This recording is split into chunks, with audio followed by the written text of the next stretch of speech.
सहनौ भुनक्तु सह वीर्यं करवावहै तेजस्विनावधीतमस्तु मा विद्विषावहै। ॐ शान्ति शान्ति शान्तिः। ಶ್ರೀಕೃಷ್ಣ ಸರ್ವೂ ನಿನ್ನ ಸೇವೆಯಾಗಲಿ ಸ್ವಾಮಿ. ಎಲ್ಲ ಆಧ್ಯಾತ್ಮ ಬಂಧುಗಳಿಗೂ ನಮಸ್ಕಾರ ಮತ್ತು ಜ್ಞಾನ ದರ್ಶನಂ ವೇದಿಕೆಗೆ ಸ್ವಾಗತ. ಧ್ವನಿ ಗುರುದೇವದಾಗಿರಲಿ, ವಿಚಾರ ಪರಮಾತ್ಮನದಾಗಿರಲಿ, ಹಾಗೂ ಇದು ನನ್ನದಲ್ಲದ ಕರ್ಮವಾಗಲಿ. ಶ್ರೀ ವಿಷ್ಣು ಸಹಸ್ರನಾಮ ಧ್ಯಾನ ಶ್ಲೋಕಗಳನ್ನು ನೋಡ್ತಾ ಬಂದಿದ್ದೀವಿ. ಅದರಲ್ಲಿ ನ್ಯಾಸ ಶ್ಲೋಕಗಳು, ಲಘುನ್ಯಾಸ ಶ್ಲೋಕಗಳು. ಸೊ ಇಲ್ಲಿ ನ್ಯಾಸ ಅಂತಂದ್ರೆ being placed. What is being placed ಅಂತಂದರೆ ಮನಸ್ಸನ್ನು ಕುರಿತು ಹೇಳಿರುವಂತಹದ್ದು. ನಮ್ಮ ಪರಿಶುದ್ಧವಾದ ಮನಸ್ಸನ್ನು ಭಗವಂತನ ಮೇಲಿರಿಸಿದಾಗ meditation it becomes very easy. ಪರಮಾತ್ಮನನ್ನು ಕುರಿತು ಚಿಂತನೆಯನ್ನು ಮಾಡೋದಕ್ಕೆ ಅದು ಹೆಚ್ಚು ಪರಿಣಾಮಕಾರಿಯಾಗಿ ಕಂಡುಬರುತ್ತೆ. ಸೊ ದಟ್ ಈಸ್ ನ್ಯಾಸ. ಸೊ ಇನ್ ನ್ಯಾಸ ದೀಸ್ ಶ್ಲೋಕಾಸ್, ದಿಸ್ ಕಮ್ಸ್ ಅಂಡರ್ ದೇವತಾ ಕ್ಯಾಟಗರಿ. ಮತ್ತು ಇದಲ್ಲದೆ ನ್ಯಾಸದಲ್ಲಿ we can see plenty of ಋಷೀಸ್. ಸೊ ಆ ಋಷಿಗಳಿಗೂ ಕೂಡ ನಾವು ನಮಸ್ಕಾರವನ್ನು ಅರ್ಪಿಸ್ತೀವಿ. ಆ್ಯಂಡ್ ಮುಖ್ಯವಾಗಿ ಇಲ್ಲಿ ಋಷಿಗಳಿಗೆ ಯಾಕೆ ನಾವು ನಮಸ್ಕಾರವನ್ನು ಅರ್ಪಿಸ್ತೀವಿ? ಬಿಕಾಸ್ ಇಲ್ಲಿ ಋಷಿಯಿಂದ ಹೇಳಿದಾಗ ಅವರು ನಮ್ಮ ಪ್ರಾಚೀನ ಋಷಿಗಳು. ಅವರು they are called the ಮಂತ್ರದ್ರಷ್ಟ.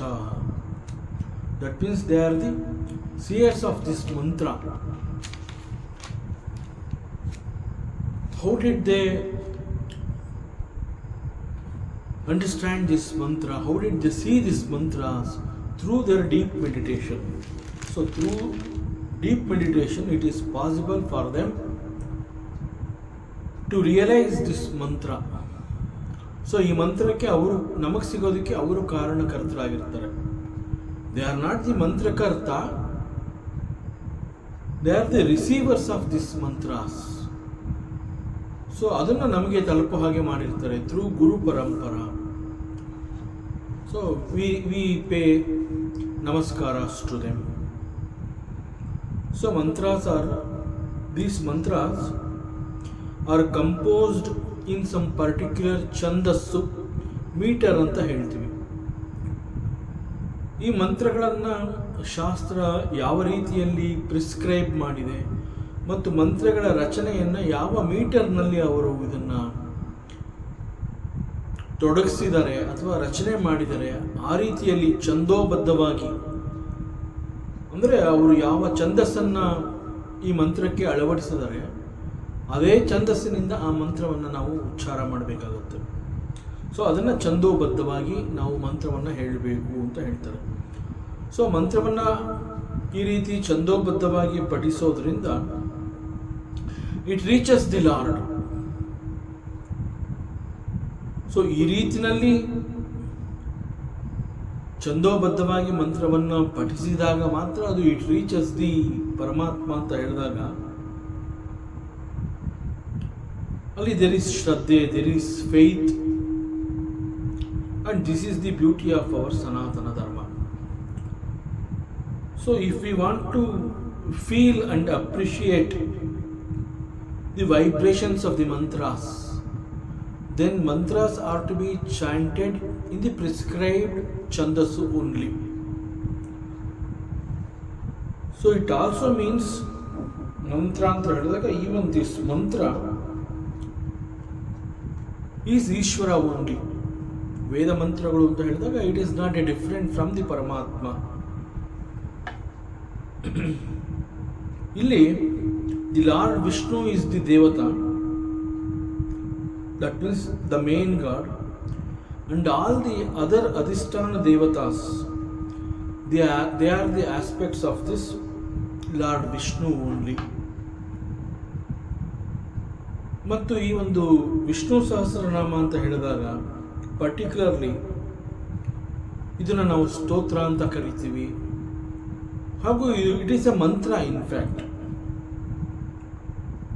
And this mantra is given by Rishi called Bhagavan Vedavyasa. Vedavyaso Mahamunihi. And this Vishnu Sahasranama is a mantra, and this mantra is in the Anushtup Chandasu. Again, what is this Anushtup Chandasu?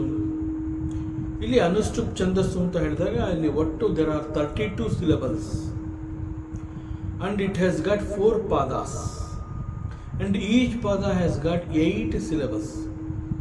So 32 syllables, 4 padas is this Anushtup Chandaha. ನಾಮ್ನಾಂ ಸಹಸ್ರಸ್ಯ. So ಸಾವಿರಾರು ನಾಮಗಳಿಂದ ಕೂಡಿರುವಂತಹ ಈ ಒಂದು ವಿಷ್ಣು ಸಹಸ್ರನಾಮ, ಇದರ ಋಷಿ Bhagavan Vedavyasa, and it is in the Anushtup ಛಂದಃ. ತಥಾ ಅದೇ ರೀತಿಯಲ್ಲಿ ಹೂ ಈಸ್ ದಿ ದೇವ? ದ ದೇವ ಈಸ್ ಭಗವಾನ್ ದೇವಕಿ ಸುಧಃ. ಸೊ ಪರಮಾತ್ಮ ಶ್ರೀಕೃಷ್ಣ ಈಸ್ ದ ದೇವತಾ for this Vishnu Sahasranama. And in this mantra, in fact it is one mantra and it is also called the stotram, and when it is said it is also stotram, there are 108 verses. ಈ 108 ಶ್ಲೋಕಗಳು ಸೇರಿ ಒಂದು ಮಂತ್ರ. So ಈ 108 ಶ್ಲೋಕಗಳಲ್ಲಿ ನಾವು 1008 ನಾಮಗಳನ್ನು, ಪರಮಾತ್ಮ ವಿಷ್ಣುವಿನ ಬೇರೆ ಬೇರೆ ನಾಮಗಳನ್ನು ನಾವು ನೋಡಬಹುದು. So the entire 108 verses of this stotram is one mantra, and the entire Vishnu Sahasranamam is compared and said to be the fruit bearing vriksha.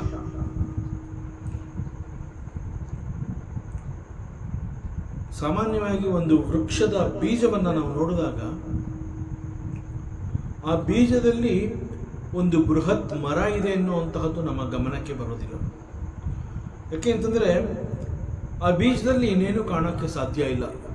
ಒಂದು ಮರದ ಬೀಜವನ್ನು ಮಾತ್ರ ನಾವು ನೋಡಬಹುದು. ಆ ಇನ್ಸೈಡ್, ಆ ಮರದ ಪೊಟೆನ್ಷಿಯಾಲಿಟಿ ಏನು ಅಂತಂದರೆ ಒಂದು ಬೃಹತ್ ಮರವನ್ನು ಅದು ಒಳಗೊಂಡಿದೆ. But it is yet to manifest. It is there, but it is yet to manifest. Since it is yet to manifest, it is avyakta. We are not able to see that. So when we just see the bija, when we just see the seed, it contains a huge tree. It is exactly like that. When we see this Vishnu Sahasranamam either as a stotra or as one mantra, ಅಮೃತಾಂಶೋದ್ಭವಃ, ಅಮೃತಾಂಶ ಉದ್ಭವಃ. So this ಅಮೃತಾಂಶೋದ್ಭವಃ is also a name and it is a ನಾಮ, and it occurs in Vishnu Sahasranama. ಮುಂದೆ ಅದು ಕೂಡ ಒಂದು ಹೆಸರಾಗಿ ಕಂಡು ಬರುತ್ತೆ. ಅಂಡ್ ದಿಸ್ ನಾಮ ಈಸ್ ದ ಬೀಜಂ. ದಿಸ್ ಅಮೃತಾಂಶೋದ್ಭವ ಅನ್ನುವಂತಹದ್ದು, ಇಟ್ ಈಸ್ ಬೋತ್ ಎ ನಾಮ and it is said here as a seed. It is a ಬೀಜಂ. ಅಂಡ್ ದಿಸ್ ಬೀಜಂ, ಅಮೃತಾಂಶೋದ್ಭವ is a bijam, and this bijam contains this huge tree called 1008 names of Sri Vishnu Sahasranama. So this nama has got the complete shakti of the tree. So this Vishnu Sahasranama ಅನ್ನುವಂತಹದ್ದು ಒಂದು ಅನೇಕ ಫಲಗಳನ್ನು ಕೊಡುವಂತಹ ಒಂದು ಬೃಹತ್ ವೃಕ್ಷ ಅಂತ ಹೇಳಿದಾಗ ಅದರ ಬೀಜ ಯಾವುದು, ಈ ವೃಕ್ಷದ ಬೀಜ ಯಾವುದು ಅಂತಂದ್ರೆ ಅಮೃತಾಂಶೋದ್ಭವ. ಅಂಡ್ ದಿಸ್ ನಾಮ ಹ್ಯಾಸ್ ಗಾಟ್ ದ ಕಂಪ್ಲೀಟ್ ಶಕ್ತಿ of the tree. And it is yet to manifest, it is unmanifested tree. And this Devaki Nandana is again another name of Lord Sri Vishnu. And again ಇದು ಕೂಡ ಮುಂದೆ ಶ್ರೀ ವಿಷ್ಣು ಸಹಸ್ರನಾಮದಲ್ಲಿ ಬರುವಂತಹ ಒಂದು ನಾಮ. Trisama, this Trisama is also another name of lord Vishnu, and this Trisama is visualized as ಹೃದಯಂ. So ಈಗ ಇಲ್ಲಿ ಅಮೃತಾಂಶೋದ್ಭವ ಅನ್ನುವಂತಹದ್ದನ್ನು ಒಂದು ಹೆಸರು ಹಾಗೂ ಅದು ಒಂದು ಬೀಜ, ಇಟ್ಸ್ ಅ ಬೀಜಂ ಅಂತ ಹೇಳಿದಾಗ this 1008 names of Lord Sri Vishnu is a huge tree, ಫಲ ಕೊಡುವಂತಹ ಒಂದು ಬೃಹತ್ ವೃಕ್ಷ. ಅಂಡ್ ದಿಸ್ ತ್ರಿಸಾಮ ಅನ್ನುವಂತಹದ್ದು ಇಟ್ ಈಸ್ ದಿ ಹೃದಯಂ. ಸೊ ದ ಹೃದಯಂ is Trisama. And Devaki Nandana, this Devaki Nandana is the tree. And viniyujyate means prayojanam. Viniyujyate ಅಂತಂದ್ರೆ the purpose of chanting Sri Vishnu Sahasranama or a mantra, the purpose is ಶಾಂತಃ. ಇಲ್ಲಿ ಶಾಂತಃ ಅಂತಂದ್ರೆ the pure mind, ನಿರ್ಮಲವಾದ ಮನಸ್ಸು, ಪರಿಶುದ್ಧವಾದ ಮನಸ್ಸು is called the ಶಾಂತಂ, peace of mind, pure mind. So this pure mind is available to chant this Vishnu Sahasranama ಮಂತ್ರಂ, so that and through chanting this Vishnu Sahasranamam absolute peace of mind is obtained. ಅದರಿಂದ ಇದನ್ನ ಒಂದು ವಿಷ್ಣು ಸಹಸ್ರನಾಮ ಅಂತ ಹೇಳಿದಾಗ it is compared to a huge tree, ಫಲ ಕೊಡುವಂತಹ ವೃಕ್ಷ. So ಫಲ ಯಾವುದು ಅಂತಂದ್ರೆ peace of mind. There are so many other benefits also, and peace of mind is the best fruit. This is called Shantyarthe. And this Lord Vishnu or the Jagat Prabhu can be visualized as, ಯಾಕೆಂತಂದ್ರೆ ನಾವು ಧ್ಯಾನ ಶ್ಲೋಕಗಳನ್ನು ನೋಡ್ತಾ ಇರೋದ್ರಿಂದ ವಿಷ್ಣು ಸಹಸ್ರನಾಮಕ್ಕೆ ಮುಂಚೆ ನಾವು ಯಾಕೆ ಧ್ಯಾನ ಶ್ಲೋಕವನ್ನು ಮಾಡ್ತೀವಿ ಅಂತಂದರೆ ನಮ್ಮ ಮನಸ್ಸು ಶಾಂತವಾಗಿರಬೇಕು, ಸೊ ದಟ್ ಆಗ ನಮ್ಮ ವಿಜುವಲೈಸೇಷನ್ ಚೆನ್ನಾಗಿರುತ್ತೆ. ಈಗ ನಾವು ಪರಮಾತ್ಮನನ್ನ ಕುರಿತು ಧ್ಯಾನವನ್ನು ಮಾಡ್ತೀವಿ ಅಂತಂದಾಗ ಪರಮಾತ್ಮ ಮೀನ್ಸ್ ವಿಚ್ ಪರಮಾತ್ಮ, what's his name? Say we will say he is Vishnu. So Vishnu ಅಂತಂದಾಗ we have to visualize that Vishnu are the ಜಗತ್ ಪ್ರಭು are the Ishwara. So to visualize ಅಂತಂದಾಗ I have to give a form to Ishwara.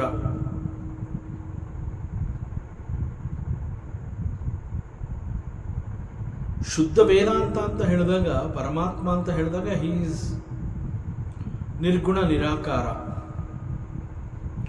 But ನಿರ್ಗುಣ ನಿರಾಕಾರವನ್ನು ಮನಸ್ಸು ಧ್ಯಾನ ಮಾಡೋದಕ್ಕೆ ಸಾಧ್ಯ ಇಲ್ಲ. ಮನಸ್ಸು ಯಾವುದೋ ಒಂದನ್ನು ಹಿಡ್ಕೊಂಡು ಅದನ್ನು ಧ್ಯಾನ ಮಾಡಬೇಕು ಅಂತಂದಾಗ ಮನಸ್ಸಿನ ಕೈಗೆ ಏನೋ ಒಂದು ಕೊಡಬೇಕಾಗತ್ತೆ. Then it is possible for the mind to be with us. ಮನಸ್ಸು ನಮ್ಮ ಹತ್ರ ಇರಬೇಕು, ಮನಸ್ಸು ನಿಲ್ಲಬೇಕು, ಅದು ಹೊರ ಪ್ರಪಂಚದಲ್ಲಿ ಅಲೆದಾಡಬಾರದು ಅನ್ನುವಂತಹದ್ದಾದರೆ ಮನಸ್ಸಿನ ಕೈಗೆ ನಾವು ಏನನ್ನಾದರೂ ಕೊಡಬೇಕಾಗತ್ತೆ. ಸೊ ಈಗ ನಾವು ಧ್ಯಾನವನ್ನು ಮಾಡಬೇಕು. ವಿಷ್ಣು ಸಹಸ್ರನಾಮಕ್ಕೆ ಮುಂಚೆ ನಾವು ಧ್ಯಾನ ಶ್ಲೋಕಗಳನ್ನು ಮಾಡ್ತೀವಿ. ಆ ಮೂಲಕ ಧ್ಯಾನ ಮಾಡಬೇಕು ಅಂತಂದಾಗ ನಮ್ಮ ಮನಸ್ಸಿಗೆ ನಾವು this lord Vishnu are the ಜಗತ್ಪ್ರಭು ಅಥವಾ ಈ ಈಶ್ವರನನ್ನು ನಾನು ಧ್ಯಾನ ಮಾಡ್ತಿದ್ದೀನಿ ಅಂತ ಹೇಳಿದಾಗ ದಟ್ ಈಶ್ವರ, ಆ ಈಶ್ವರನ ಫಾರ್ಮ್ ಅದು ಯಾವುದು? So we have to give the form to the Ishwara. So ಹೀಗೆ ನಾವು to visualise this Ishwara we have to give a form. ಆ ನಂತರದಲ್ಲಿ ಮನಸ್ಸು ಆ ಈಶ್ವರನನ್ನು ಕುರಿತು ಧ್ಯಾನ ಮಾಡೋದಕ್ಕೆ ಅದು ಆಸಕ್ತಿ ಪಡುತ್ತೆ. So it is possible for the mind. So the form of ಈಶ್ವರ ಈಸ್ ರಿಕ್ವೈರ್ಡ್. ನಮಾಮಿ ಪುರುಷೋತ್ತಮಂ. ಸೊ ಐ ಡು ನಮಸ್ಕಾರ of this Purushottama. And again Purushottama is Vishnu here, the Jagat Prabhu. And he is all pervasive. This Vishnu is all pervasive. And he is called the Jishnuhu. Jishnuhu means ever victorious. He is always very powerful. He is always very powerful. And this Jishnu is none other than Mahavishnu and Prabhavishnu. This Jishnu is none other than this Mahavishnu, and this Mahavishnu is Prabhavishnu. So Prabhavishnu ಅಂತಂದ್ರೆ ಏನು? He is very bright. This Paramatma Mahavishnu ಯಾವ ರೂಪದಲ್ಲಿ ಅವನು ಬರ್ತಾನೆ ಆ ಎಲ್ಲ ರೂಪಗಳು ಕೂಡ it is very bright. And he is such a Maheshwara. He is the lord of all ದೇವತಾಸ್. So ಅನೇಕ ರೂಪ. ದಿಸ್ ವಿಷ್ಣು ಹಿ ಟೇಕ್ಸ್ ಅನೇಕ ರೂಪಂ. So what is the purpose? ಯಾಕೆ ವಿಷ್ಣು ಅನೇಕ ರೂಪಗಳನ್ನು ಹೊಂದುತ್ತಾನೆ? ಯಾಕೆ ಅವನು ಬೇರೆ ಬೇರೆ ರೂಪಗಳನ್ನು ಪಡ್ಕೋತಾನೆ? It is he takes so many avatars because ದೈತ್ಯ ಅಂತಂ. ದೈತ್ಯ ಮೀನ್ಸ್ ರಾಕ್ಷಸ ಆರ್ ಅಸುರ. ಸಾಮಾನ್ಯವಾಗಿ ನಾವು ರಾಕ್ಷಸ ಮತ್ತು ಅಸುರ ಅಂತ ಹೇಳಿದಾಗ ನಮ್ಮ ಪುರಾಣಗಳ ವರ್ಣನೆಯ ಪ್ರಕಾರ he is a ದೈತ್ಯಾಕಾರ, he is a ದಡೂತಿ, ಅಂಡ್ ವಿಚಿತ್ರವಾಗಿರ್ತಾನೆ. ಅವನ ತಲೆ ಮೇಲೆ ಕೊಂಬಿರುತ್ತೆ, ಕೋರೆ ಹಲ್ಲುಗಳಿರುತ್ತೆ. ಸೊ ನೀಚ ಮನಸ್ಸನ್ನು ಹೊಂದಿರ್ತಾನೆ. he is very ದುಷ್ಟ, he is ಪಾಪಿ. So these are all the ವರ್ಣನೆ according to the ಪುರಾಣ. ಸೊ ಇಲ್ಲಿ ಪುರಾಣದಲ್ಲಿ ಕೊಟ್ಟಿರುವಂತಹ ಅಷ್ಟೂ ವರ್ಣನೆಗಳನ್ನ ನಾವು ಸ್ವಲ್ಪ ಚಿಂತನೆ ಮಾಡಿದ್ರೆ, ಪುರಾಣಗಳಲ್ಲಿ ಒಬ್ಬ ರಾಕ್ಷಸ ಅಥವಾ ಅಸುರ ಅಂತಂದಾಗ ಪುರಾಣಗಳು ಒದಗಿಸುವಂತಹ ಈ ವರ್ಣನೆ, ಅದನ್ನು ನಾವು ಸ್ವಲ್ಪ ಪರಿಶೀಲನೆ ಮಾಡಿದಾಗ ಗೊತ್ತಾಗುತ್ತೆ ಇದ್ಯಾವುದು ಸಾಮಾನ್ಯವಾದ ಗುಣಗಳಲ್ಲ. ಯಾಕೆಂದರೆ ನಾವು ಮನುಷ್ಯರುಗಳು ಅಂತ ಹೇಳಿದಾಗ ಒಬ್ಬ ಮನುಷ್ಯ ಭಿನ್ನ ಭಿನ್ನವಾಗಿರ್ತಾನೆ ನಿಜ, but he comes under the category of ಮನುಷ್ಯ ಕುಲ. ಸೊ ಮನುಷ್ಯ ಕುಲ ಅಂತಂದಾಗ ಅವನಲ್ಲಿ ಬೇರೆ ಎಲ್ಲರಿಗಿಂತ ಹೆಚ್ಚು ಶಕ್ತಿಶಾಲಿಯಾಗಿದ್ದರೂ ಕೂಡ ಆ ಒಂದು ನೀಚತನ ಅನ್ನುವಂತಹದಕ್ಕೆ ಒಂದು ಬೌಂಡ್ರಿ ಇರುತ್ತೆ, ಅದನ್ನು ದಾಟಿ ಅವನು ಹೋಗೋದಿಲ್ಲ. ಬಟ್ ಇಲ್ಲಿ ರಾಕ್ಷಸ ಮತ್ತು ಅಸುರ ಅಂತ ಹೇಳಿದಾಗ ಪುರಾಣಗಳು ಕೊಡ್ತಾ ಇರುವಂತಹ ವರ್ಣನೆಯನ್ನು ನೋಡಿದ್ರೆ They are capable of doing anything. They are very harmful. And they all have nicha gunas.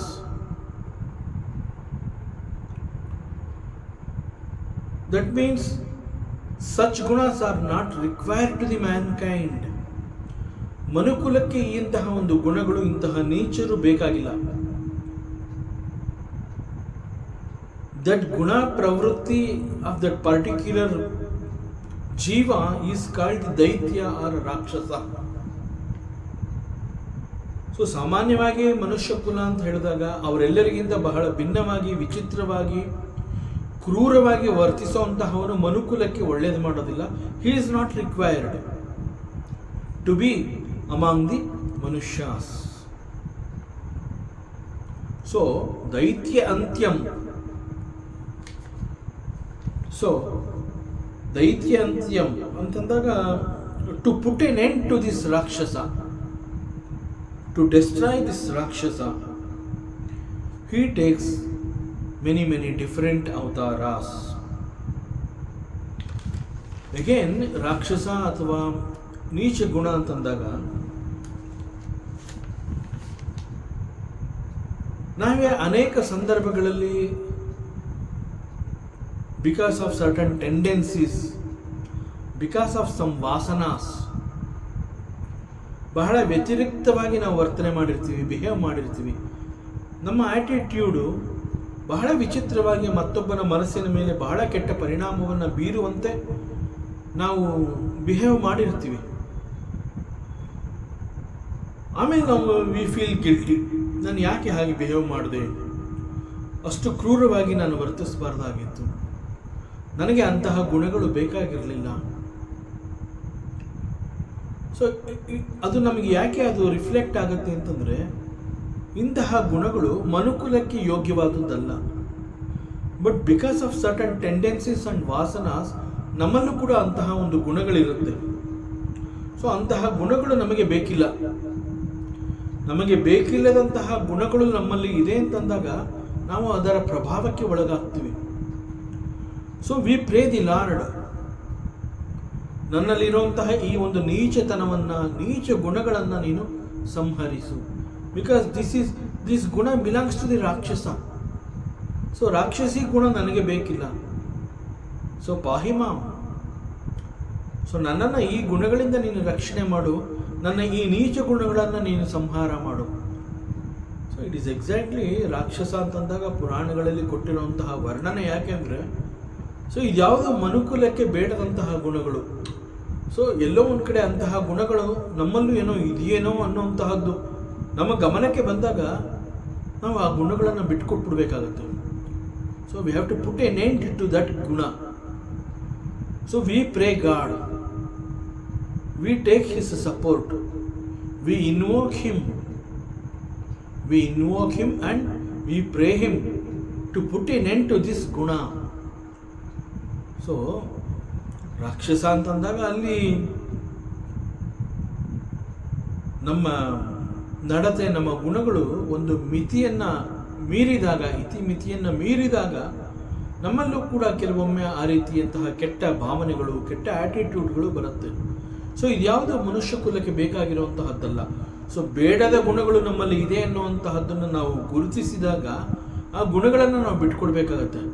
So we pray God. So that is actually asura and rakshasa, daitya. So ಪುರಾಣಗಳಲ್ಲಿ ವರ್ಣನೆ ಮಾಡಿರೋ ಹಾಗೆ ರಾಕ್ಷಸರು ಅಂತಂದರೆ ಯಾರೋ ಬೇರೆ ಅಂತ ಅಲ್ಲ, ನಾವೇ ರಾಕ್ಷಸರಾಗಿ ಹೋಗ್ತೀವಿ ಅನೇಕ ಸಂದರ್ಭಗಳಲ್ಲಿ. ಮನುಷ್ಯ ಕೆಲವು ಆಸೆ ಬಯಕೆಗಳ ಪ್ರಭಾವಕ್ಕೆ ಒಳಗಾದಾಗ, ಅದು ಅಧರ್ಮವಾದರೂ ಸರಿ ಅದನ್ನು ಹೊಂದಬೇಕು ಅಂತಂದಾಗ ಅವನು ತೋರುವಂತಹ ಗುಣ ಯಾವುದು, ಅವನಿಂದ ಹೊರಬರುವಂತಹ ಗುಣ ಯಾವುದು, ದಟ್ ಈಸ್ ಕಾಲ್ಡ್ ರಾಕ್ಷಸಿ ಗುಣ. ಸೊ ದಟ್ ರಾಕ್ಷಸಿ guna is not required for this manukula. So ಸಹಜವಾಗಿ ಒಬ್ಬ ಮನುಷ್ಯನಲ್ಲಿ ಇರಬೇಕಾಗಿರುವಂತಹ ಗುಣ ಇದಲ್ಲವಾದ್ದರಿಂದ ಇಂತಹ ಬೇಡದ ಗುಣಗಳನ್ನು ನೀನು ಸಂಹರಿಸು ಅಂತ ಹೇಳಿ ನಾವು ಪರಮಾತ್ಮನನ್ನು ಕೇಳ್ಕೋತೀವಿ. ಸೊ ನಮ್ಮಲ್ಲಿರುವಂತಹ ಆ ಗುಣಗಳು ಯಾವ ರೀತಿಯಲ್ಲಿ ಅದು ನಮ್ಮಲ್ಲಿ ನಮ್ಮಿಂದ ಅದು ನಾಶವಾಗುತ್ತೆ.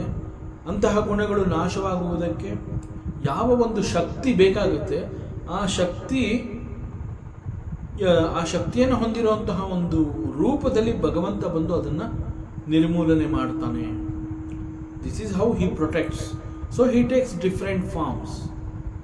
ಯಾಕೆ ಭಗವಂತ ಅನೇಕ ರೂಪಗಳನ್ನು ಹೊಂದುತ್ತಾನೆ ಅಂತಂದಾಗ, ಈ ರೀತಿ ಟ್ಯಾಕಲ್ ಮಾಡಬೇಕಾದ್ರೆ ಅದಕ್ಕೆ ಬೇಕಾಗಿರುವಂತಹ ಯಾವ ರೂಪದಲ್ಲಿ ಅವನು ಬರಬೇಕು ಆ ರೂಪದಲ್ಲಿ ಬರ್ತಾನೆ. ಫಾರ್ ಎಕ್ಸಾಂಪಲ್, ಹಿರಣ್ಯಕಶಿಪು ಅನ್ನುವಂತಹ ಒಬ್ಬ ರಾಕ್ಷಸ ಬಹಳ ದೊಡ್ಡ ತಪಸ್ಸು ಮಾಡಿ ನನ್ನ ಮರಣ ಸಂಭವಿಸುವಂತಹದ್ದಾದರೆ ಅದು ಇಂತಹ ಒಬ್ಬನಿಂದ ಆಗಬೇಕು. ಅದು ಸಮಯ ಕೂಡ ಅವನು ಸ್ಪೆಸಿಫಿಕ್ ಆಗಿ ಹೇಳ್ತಾನೆ. ಅದು ಹಗಲ ಆಗಿರಬಾರ್ದು, ಸಂಜೆ ಆಗಿರಬಾರ್ದು, ಮನೆಯ ಒಳಗಾಗಿರಬಾರ್ದು, ಹೊರಗಾಗಿರಬಾರ್ದು, ಪ್ರಾಣಿಯಿಂದ ಆಗಬಾರ್ದು, ಮನುಷ್ಯನಿಂದ ಆಗಿರಬಾರ್ದು, ದೇವತೆಗಳಿಂದ ಆಗಿರಬಾರ್ದು. ಹೀಗೆ ಅನೇಕ ರೀತಿಯ ಡಿಮ್ಯಾಂಡ್ಸ್ ಇಟ್ಬಿಟ್ಟು ಕೇಳಿರ್ತಾನೆ. ಸೊ ಅವೆಲ್ಲವುಗಳಿಗಿಂತ ಭಿನ್ನವಾಗಿ ಭಗವಂತ ಬರಬೇಕಾಗತ್ತೆ. ನಾವು ಯಾಕೆ ಭಗವಂತ ಅನೇಕ ರೂಪಗಳನ್ನು ಧರಿಸ್ತಾನೆ ಅಂತಂದಾಗ, it is the demand of the ಭಕ್ತ. ಈವನ್ ದಿಸ್ ಹಿರಣ್ಯಕಶಿಪು ಅಂತ ಹೇಳಿದಾಗ ಅವನು ಕೂಡ ಭಗವಂತನನ್ನು ನೀನು ಈ ರೀತಿಯಲ್ಲಿ ಬಾ ಅಂತ ಹೇಳಿ ಪ್ರಾರ್ಥನೆ ಮಾಡಿರ್ತಾನೆ. ಈ ರೀತಿಯಲ್ಲಿ ಬಂದು ನನ್ನ ಪ್ರಾಣವನ್ನು ನೀನು ತಗೊಂಡು ಹೋಗಬಹುದು, ಬೇರೆ ಇನ್ಯಾವ ರೀತಿಯಿಂದ ನನ್ನ ಪ್ರಾಣ ಹೋಗಬಾರ್ದು. ಸೊ ಭಗವಂತನ ಕರುಣೆ ಹೇಗೆ ಅಂತಂದರೆ, ಅವನು ಎಲ್ಲರನ್ನೂ ಒಂದೇ ಸಮ ನೋಡ್ತಾನೆ. He is a devotee and he is a ರಾಕ್ಷಸ. ಒಬ್ಬ ಡಿವೋಟಿ ಏನು ಕೇಳ್ಕೊತಾನೆ ಅದನ್ನು ನಡೆಸ್ಕೊಡ್ತಾನೆ, ಒಬ್ಬ ರಾಕ್ಷಸ ಏನು ಕೇಳಿರ್ತಾನೆ ಅದನ್ನು ನಡೆಸ್ಕೊಡ್ತಾನೆ. Because again Hiranyakashipu is a rakshasa, Prahlada is a devotee. As a devotee Prahlada ಹರಿಯನ್ನು ಬಿಟ್ಟರೆ ಬೇರೆ ಇನ್ಯಾರೂ ಇಲ್ಲ ಅಂತ ಹೇಳ್ತಾನೆ. ಸೊ ಆಗ ಅವನು ಈ ಕಂಬದಲ್ಲಿ ಇದಾನ ಅಂತ ಹಿರಣ್ಯಕಶಿಪು ಕೇಳಿದಾಗ ಪ್ರಹ್ಲಾದ ಇಲ್ಲಿದ್ದಾನೆ ಅಂತಲೇ ಹೇಳ್ತಾನೆ. ಸೊ ಈಗ ಅವನು ಡಿವೋಟಿಯ ಮಾತು ನಡೆಸ್ಕೊಡ್ಬೇಕು. So he comes out from that kamba. ಯಾಕೆಂತಂದ್ರೆ that is the request, that is the desire of the devotee. And again the desire of the Hiranyakashipu is he has to come in that particular form to kill. So he comes in that form as Narasimha. So ಯಾಕೆ ಭಗವಂತ ಹೀಗೆ ಅನೇಕ ರೂಪಗಳನ್ನು ತಗೋತಾನೆ ಅಂತಂದಾಗ, ಅಲ್ಲಿ ಕೆಲವು ಅರ್ಥಗಳನ್ನು ನಾವು ನೋಡಿ ಅದನ್ನು ಅರ್ಥ ಮಾಡ್ಕೋಬೇಕಾಗುತ್ತೆ. ಅಲ್ಲಿರುವಂತಹ ಅರ್ಥ, ಸಂದರ್ಭ. ಸೊ ಸಾಮಾನ್ಯವಾಗಿ ಜೀವಾತ್ಮ ಅಂತ ಹೇಳಿದಾಗ ಅವನಲ್ಲಿ ಬಿಕಾಸ್ ಆಫ್ ಸರ್ಟನ್ ಟೆಂಡೆನ್ಸೀಸ್, ಎಲ್ಲ ಸಮಯದಲ್ಲೂ ಅಂತಹ ವಾಸನಗಳು ಇರುತ್ತೆ ಅಂತಲ್ಲ. ಕೆಲ ಸಂದರ್ಭಗಳಲ್ಲಿ ಆ ಒಂದು ಪೂರ್ವ ಸಂಸ್ಕಾರ ಅಥವಾ ಪ್ರೀವಿಯಸ್ ಕರ್ಮ ಅದಕ್ಕನುಸಾರವಾಗಿ ಬಂದಿರುವಂತಹ ಒಂದು ರಾಕ್ಷಸಿ ಗುಣ ಆರ್ ದಿ ಆಟಿಟ್ಯೂಡ್ ಅದು ಬೇಕಿರೋದಿಲ್ಲ. ಆ ಬೇಕಿಲ್ಲದೆ ಇರುವಂತಹ ಒಂದು ಗುಣ it has to destroy. So ಅಂತಹ ಗುಣವನ್ನು ನೀನು ನಾಶ ಮಾಡು ಅಂತ ಹೇಳಿ ನಾವು ಭಗವಂತನನ್ನು ಪ್ರಾರ್ಥನೆ ಮಾಡಿದಾಗ, ಆ ಗುಣವನ್ನು ಯಾವ ರೀತಿಯಲ್ಲಿ ನಾಶ ಮಾಡಬೇಕು ಆ ರೀತಿಯಲ್ಲಿ ಭಗವಂತ ಬರ್ತಾನೆ. ಬಿಕಾಸ್ ಹೀ ಈಸ್ ಸರ್ವಜ್ಞ. He knows how to come and attack, how to come and destroy that particular ಗುಣ, ದಟ್ ರಾಕ್ಷಸಿ ಗುಣ. That is why he takes many avataras. So Lord Vishnu to destroy that evil guna. So ನಮ್ಮಲ್ಲೂ ಇಂತಹ ಗುಣಗಳಿದ್ದಾಗ ಅವುಗಳನ್ನು destroy ಮಾಡೋದಕ್ಕೆ he comes and he protects us from our own such necha gunas.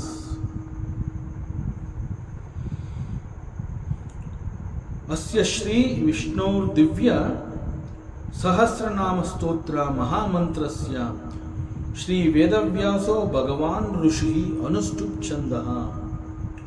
Shri Mahavishnu ಪರಮಾತ್ಮ ಶ್ರೀಮನ್ನಾರಾಯಣೋ ದೇವತಾ ಅಮೃತಾಂಶೂದ್ಭವೋ ಭಾನುರಿತಿ ಬೀಜಂ ದೇವಕೀನಂದನಃ ಸೃಷ್ಟೇತಿ ಶಕ್ತಿ ಉದ್ಭವ ಕ್ಷೋಭಣೋ ದೇವ ಇತಿ ಪರಮೋ ಮಂತ್ರಃ.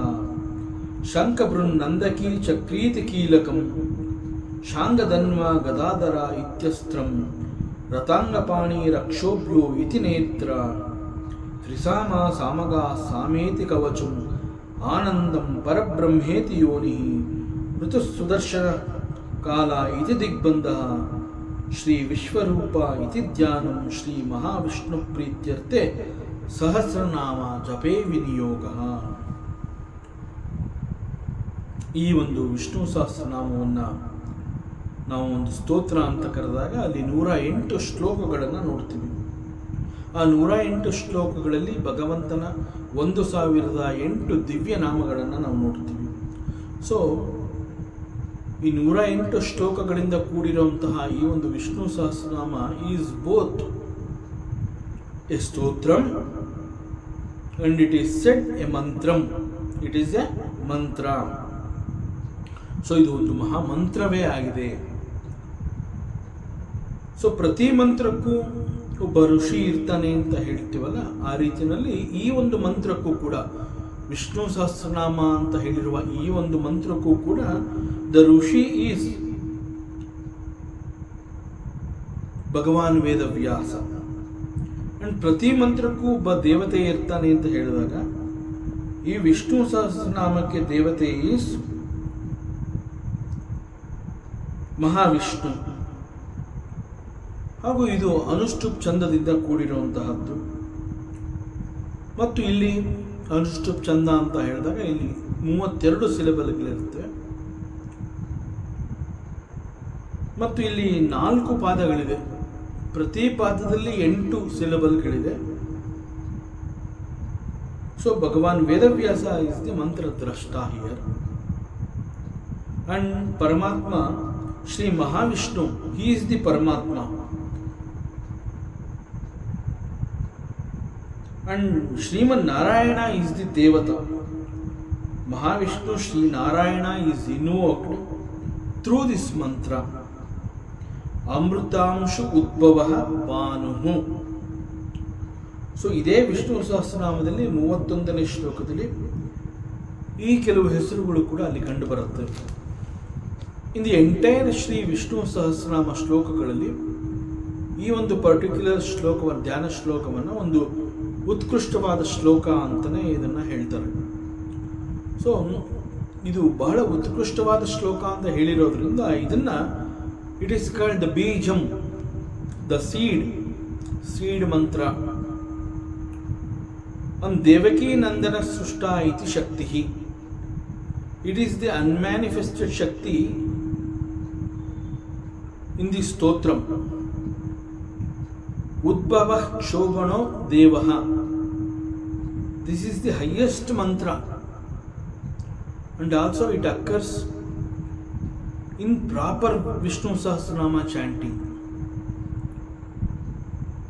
ಪರಮೋ ಮಂತ್ರ, ಶ್ರೇಷ್ಠವಾದ ಮಂತ್ರ. ಶಂಖಬೃಂದಂದಕಿ ಚಕ್ರೀತಿ ಕೀಲಕಂ. So it is like the bolt which keeps the chakras. ಅದು ಅಲುಗಾಡದಂತೆ, ಜಾರದಂತೆ. It works like a bolt. ಕೀಲಕಂ ಅಂತಂದ್ರೆ ಇಟ್ಸ್ ಅ ಬೋಲ್ಟ್. ಸೊ ಎಲ್ಲೂ ಕೂಡ ಜಾರದಂತೆ ಅದನ್ನು ಹಿಡಿದಿಟ್ಕೊಂಡಿದೆ. Why it is set so? Because ಒಬ್ಬ ಸಾಧಕ when he is in meditation, it protects as a weapon to the meditator. ಒಂದು ಅಸ್ತ್ರದಂತೆ ಒಬ್ಬ ಮೆಡಿಟೇಟರ್ಗೆ ಇದು ರಕ್ಷಣೆಯನ್ನು ಕೊಡುತ್ತೆ. Shanga is the dhanassu of Mahavishnu. It is called Shanga. And he is also Gadadhara. And he protects the devotee from all the negative forces. ರಥಾಂಗ ಅಂತಂದ್ರೆ ರಥದ ಚಕ್ರವನ್ನು ಕೈಯಲ್ಲಿ ಹಿಡ್ಕೊಂಡು ಅದನ್ನೇ ಒಂದು ಅಸ್ತ್ರ ಅಂತ ಹೇಳಿ ಅವನು ಹಿ ಪ್ರೊಟೆಕ್ಟ್ಸ್ ಹಿಸ್ ಭಕ್ತ. ಭಗವದ್ಗೀತೆಯಲ್ಲಿ ನಾವು ಪರಮಾತ್ಮ ಶ್ರೀಕೃಷ್ಣ ಒಂದು ಸಮಯದಲ್ಲಿ ಮುರಿದು ಬಿದ್ದದಂತಹ ಒಂದು ರಥದ ಒಂದು ಚಕ್ರವನ್ನು ಕೈಯಲ್ಲಿ ಹಿಡ್ಕೊಂಡು ಭೀಷ್ಮನ ಎದುರಿಗೆ ಹೋಗಿ ನಿಲ್ತಾನೆ. Because his devotee Arjuna is there to protect Arjuna. But ಅಲ್ಲಿ ಭೀಷ್ಮ ಕೂಡ ಒಂದು ಪ್ರತಿಜ್ಞೆ ಮಾಡಿರ್ತಾನೆ, ನಾನು ಪರಮಾತ್ಮನ ಕೈನಲ್ಲಿ ಅವನು I will not touch the ಅಸ್ತ್ರ ಅಂತ ಹೇಳಿರ್ತಾನೆ. ನಾನು ಯುದ್ಧ ಮಾಡೋದಿಲ್ಲ, ನಾನು ಯಾವುದೇ ಅಸ್ತ್ರಶಸ್ತ್ರವನ್ನು ನಾನು ಮುಟ್ಟೋದಿಲ್ಲ ಅಂತ ಪರಮಾತ್ಮ ಹೇಳಿರ್ತಾನೆ. ಸೊ ಭೀಷ್ಮ ಏನು ಮಾಡ್ತಾನೆ, ಅವನು ಒಂದು ಪ್ರತಿಜ್ಞೆ ಮಾಡ್ತಾನೆ, ನಾನು ಪರಮಾತ್ಮ ಕೈನಲ್ಲಿ ಅಸ್ತ್ರವನ್ನು ಹಿಡಿಯೋ ಹಾಗೆ ಮಾಡ್ತೀನಿ ಅಂತ. And this Shrikrishna, because of the devotee, see here both Bhishma is a devotee and Arjuna is a devotee. So ಅರ್ಜುನನನ್ನು ರಕ್ಷಣೆ ಮಾಡಬೇಕು ಅಂತ ಹೇಳಿ ಕೈಯಲ್ಲಿ ಆ ಒಂದು ರಥದ ಚಕ್ರವನ್ನು ಹಿಡಿದು ಭೀಷ್ಮನ ಎದುರಿಗೆ ನಿಲ್ತಾನೆ to protect Arjuna. At the same time Bhishma is also a devotee. So Bhishma ಒಂದು ಮಾತು ಹೇಳಿರ್ತಾನೆ, ನಾನು ಪರಮಾತ್ಮನ ಕೈನಲ್ಲಿ ಅವನು ಅಸ್ತ್ರವನ್ನು ಹಿಡಿಯೋ ಹಾಗೆ ಮಾಡ್ತೀನಿ ಅಂತ ಹೇಳಿರ್ತಾನೆ. ಇಲ್ಲಿ ಎ ಡಿವೋಟಿ ಅವನು ಭಗವಂತನನ್ನು ನಂಬಿ ನಾನು ಭಗವಂತ ಕೈನಲ್ಲಿ ಅಸ್ತ್ರವನ್ನು ಹಿಡಿಯೋ ಹಾಗೆ ಮಾಡ್ತೀನಿ ಅಂತ ಒಂದು ಶಬ್ದವನ್ನು ತಗೊಂಡಿದ್ದಾನೆ ಅಂತಂದಾಗ ಆ ಡಿವೋಟಿ ಅವನ ಮಾತು ಕೂಡ ನೆರವೇರಬೇಕು. ಯಾಕೆಂತಂದ್ರೆ ಅವನು ನಂಬಿರುವಂತಹ ಭಗವಂತನನ್ನು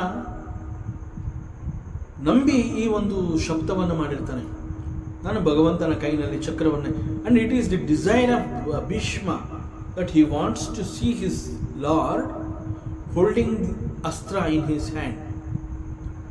ಆ ರೂಪದಲ್ಲಿ ನಾನು ನೋಡಬೇಕು ಯುದ್ಧ ಭೂಮಿನಲ್ಲಿ ಎನ್ನುವಂತಹದ್ದು ಒಂದು ಡಿಸೈರು ಭೀಷ್ಮನದು ಆಗಿರುತ್ತೆ. ಸೊ ಇಲ್ಲಿ ಭೀಷ್ಮನ ಆಸೆ ಕೂಡ ಫಲಿಸಬೇಕು, ಅರ್ಜುನನನ್ನು ಪ್ರೊಟೆಕ್ಟ್ ಮಾಡಬೇಕು. ಸೊ ಎರಡೂ ಕೂಡ ಒಂದೇ ಸೇರಿ ನೆರವೇರಿಸ್ತಾನೆ ಪರಮಾತ್ಮ. That is ರಥಾಂಗ. ಸೊ ರಥದ ಚಕ್ರವನ್ನು ಕೈನಲ್ಲಿ ಇಟ್ಕೊಂಡು ಭಕ್ತನನ್ನು ರಕ್ಷಿಸುವಂತೆ ಪರಮಾತ್ಮ ಇಲ್ಲಿ ತನ್ನ ಭಕ್ತರನ್ನು ಈ ರೀತಿ ರಕ್ಷಿಸ್ತಾನೆ. ತ್ರಿಸಾಮ ಸಾಮಗಾ ಸಾಮ. Again, this is another name of the Lord, and he is like Kavacham. Paramatma, he is the Yoni, means he is the source of Anandam. He is the source of Anandam. Rutu Sudarshana Kala. Again, it is another name of Mahavishnu. Iti Digbandha.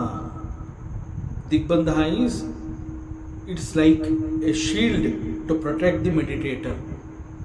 ಇಲ್ಲಿ ಅನೇಕ ಹೆಸರುಗಳು ಮತ್ತೆ ವಿಷ್ಣು ಸಹಸ್ರನಾಮದಲ್ಲಿ ಬರುತ್ತೆ. So ಅಲ್ಲಿ all these names are to be discussed. So ಹೀಗೆ ವಿಶ್ವರೂಪಿ ಪರಮಾತ್ಮನ ಧ್ಯಾನವನ್ನು ಒಬ್ಬ ಉಪಾಸಕ ವಿಷ್ಣು ಸಹಸ್ರನಾಮದ ಪಠಣಕ್ಕೆ ಮುಂಚೆ ಮಾಡುವಂತಹ ಧ್ಯಾನ ಶ್ಲೋಕಗಳಲ್ಲಿ ಈ ರೀತಿ has to visualise his lord Ishwara, ಅವನನ್ನು ಈ ರೀತಿ ಧ್ಯಾನ ಮಾಡಬೇಕು. ಸೊ ಮಹಾವಿಷ್ಣುವಿನ ಪ್ರೀತಿಯ ಕಾರಣದಿಂದ Sahasranama, chanting of Sahasranama is the uddesha, ವಿನಿಯುಜ್ಯತೆ. So that is the prayojana, ಮೂಲ ಉದ್ದೇಶನೇ I want to chant this Vishnu Sahasranama. So I invoke the supreme lord through this Shri Vishnu Sahasranamam. And with this, Nyasa part of this shloka is over. So, ಈ ನ್ಯಾಸ ಶ್ಲೋಕಗಳಲ್ಲಿ ಕಂಡುಬರುವಂತಹ ಅನೇಕ ನಾಮಗಳು ಮುಂದೆ ವಿಷ್ಣು ಸಹಸ್ರನಾಮದ ಸ್ತೋತ್ರದಲ್ಲಿ ಅದು ಬೇರೆ ಬೇರೆ ಶ್ಲೋಕಗಳಲ್ಲಿ ಬರುತ್ತೆ. ಸೊ ಇಲ್ಲಿ ಒಬ್ಬ ಭಕ್ತ ಪರಮಾತ್ಮನನ್ನು ವಿಜುವಲೈಸ್ ಮಾಡ್ಕೋಬೇಕು. ಹೇಗೆ ಮಾಡ್ಕೋಬೇಕು? ಆ ರೀತಿ ಮಾಡಿಕೊಂಡಾಗ ಧ್ಯಾನ ಎಷ್ಟರ ಮಟ್ಟಿಗೆ ಸಕ್ಸಸ್ ಆಗುತ್ತೆ, ಆ ರೀತಿ ವಿಜುವಲೈಸ್ ಮಾಡಿಕೊಂಡು ಪರಮಾತ್ಮನನ್ನು ಅವನು ಧ್ಯಾನವನ್ನು ಮಾಡ್ತಾನೆ. ಸೊ ಇಲ್ಲಿಯವರೆಗೆ ವಿಷ್ಣು ಸಹಸ್ರನಾಮದ ಪೂರ್ವ ಭಾಗದ ಕೆಲವು ಶ್ಲೋಕಗಳನ್ನು ಹಾಗೂ ನ್ಯಾಸ ಇವುಗಳನ್ನು ತಿಳ್ಕೊಳ್ಳುವಂತಹ ಪ್ರಯತ್ನವನ್ನು ಮಾಡಿದ್ದಾಯಿತು. ಮತ್ತು ಪರಮಾತ್ಮ ಈಶ್ವರ, ಹಿ ಈಸ್ ದೇವಾದಿದೇವ. ಈಶ್ವರ ಅಂತಂದರೆ he is the prabhu, he is Devadideva. In 3 different stages he comes.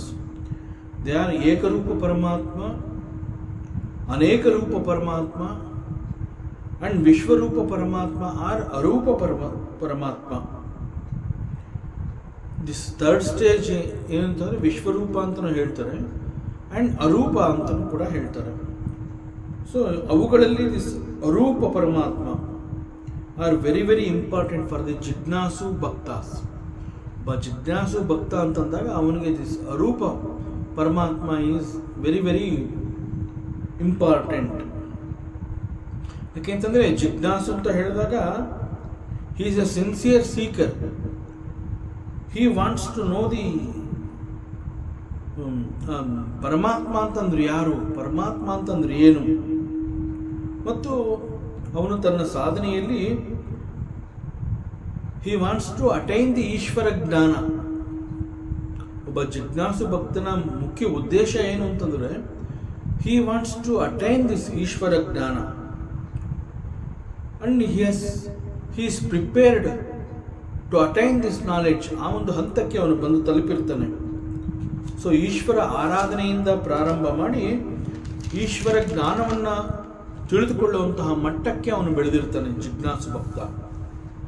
So ಅವನ ಮುಖ್ಯ ಉದ್ದೇಶನೇ ಈಶ್ವರನನ್ನು ಹೊಂದುವಂತಹದ್ದು. So to attain the Bhagavanta is is primary goal. So Ishwara means it is not the rupa of the god. ಇಲ್ಲಿ ಈಶ್ವರ ಅಂತ ನಾವು ಪದೇ ಪದೇ ಹೇಳ್ತಾ ಬಂದರೂ ಕೂಡ Ishwara is not the form. It is not the form of the god. Ishwara means it is ananta. He is the prabhu. ನಮ್ಮ ಸನಾತನ ಧರ್ಮದಲ್ಲಿ ದ ಬ್ಯೂಟಿ ಏನು ಅಂತಂದರೆ ಒಬ್ಬ ಡಿವೋಟಿಗೆ ಪೂರ್ಣ ಮಟ್ಟದಲ್ಲಿ ಸ್ವಾತಂತ್ರ್ಯ ಇದೆ ಮತ್ತು ಅವನಿಗೆ he is given much importance in his day-to-day life style. ಈಗ people are much informed about ಏಕರೂಪ ಪರಮಾತ್ಮ. ಏಕರೂಪ ಪರಮಾತ್ಮ ಅನ್ನುವಂತಹದ್ದು ಯಾಕೆ ಅಷ್ಟೊಂದು ಪ್ರಚಲಿತವಾಗಿದೆ ಮತ್ತು ಜನಗಳಿಗೆ ಅದು ಬೇಗ ತಲುಪುತ್ತೆ? ಯಾಕೆ ಅಂತಂದರೆ ಡಿವೋಟಿ ಅಂತ ಹೇಳಿದಾಗ ಅವನಿಗೆ ಪೂರ್ಣ ಮಟ್ಟದಲ್ಲಿ ಸ್ವಾತಂತ್ರ್ಯ ಇದೆ. ತನ್ನ ಇಷ್ಟ ದೈವ ಇಂತಹವನೇ ಬೇಕು ಅನ್ನುವ ಬಯಕೆಯನ್ನು ಅವನು ಹೊಂದಿದಾಗ ನಿನಗೆ ಅದು ಸಿಗೋದಿಲ್ಲ ಅಂತ ಸನಾತನ ಧರ್ಮ ಅದನ್ನು ನಿರಾಕರಿಸೋದಿಲ್ಲ. He is given complete freedom. You can have your own form of god. Whoever he is, you can take him.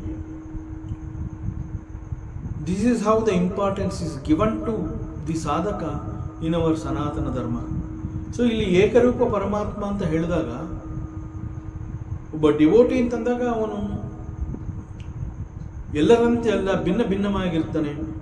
ಅವನ ಮನಸ್ಸು, ಅವನ ಅಭಿರುಚಿ ಎಲ್ಲವೂ ಭಿನ್ನವಾಗಿರುತ್ತೆ. ಇದೇ ರೀತಿಯಲ್ಲಿ ಇರಬೇಕು, ಅವನ ಥರನೇ ಇರಬೇಕು, ಇವನ ಥರನೇ ಇರಬೇಕು, ಆ ರೀತಿಯಲ್ಲ. ಅವನ ಮನಸ್ಸಿಗೆ ಅವನಿಗೆ ಬೇಕಾದಂತಹ ಅವನ ಪರಮಾತ್ಮ, ಅವನ ಇಷ್ಟ ದೈವ, ಯಾವ ರೀತಿಯಲ್ಲಿ ನಾನು ನನ್ನ ಇಷ್ಟ ದೈವನನ್ನು ನೋಡಬೇಕು ಅನ್ನುವಂತಹ ಆಸೆಯನ್ನು ಅವನು ಹೊಂದಿರ್ತಾನೆ. he can have that form of God and he can be his ಇಷ್ಟ ದೈವ. ಸೊ ಅದನ್ನು ಯಾರು ಕೂಡ ಇಲ್ಲಿ ತಡೆಯೋದಿಲ್ಲ. ಜೊತೆಗೆ it is very easy for him to understand. ಯಾಕೆಂದರೆ ಡಿವೋಟೀಸ್ ಅಂತ ಹೇಳಿದಾಗ ಅಲ್ಲಿ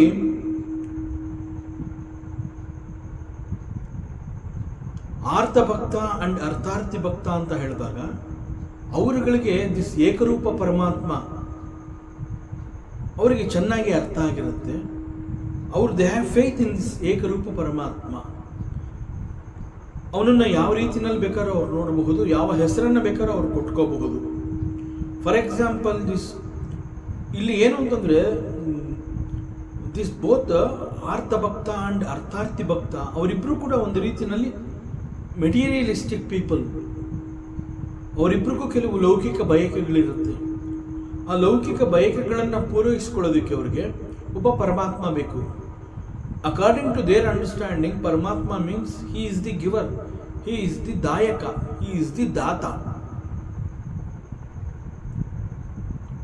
ಸೊ ಅವ್ರಿಗೆ ಏನು ಅಂತಂದರೆ ನನ್ನ ಇಷ್ಟ ದೈವ ಇಂತಹವನು, ಅವನು ನನಗಿಂತ ಶಕ್ತಿವಂತ, ಬುದ್ಧಿವಂತ, he is sarvashakta and he is the possessor of so many things.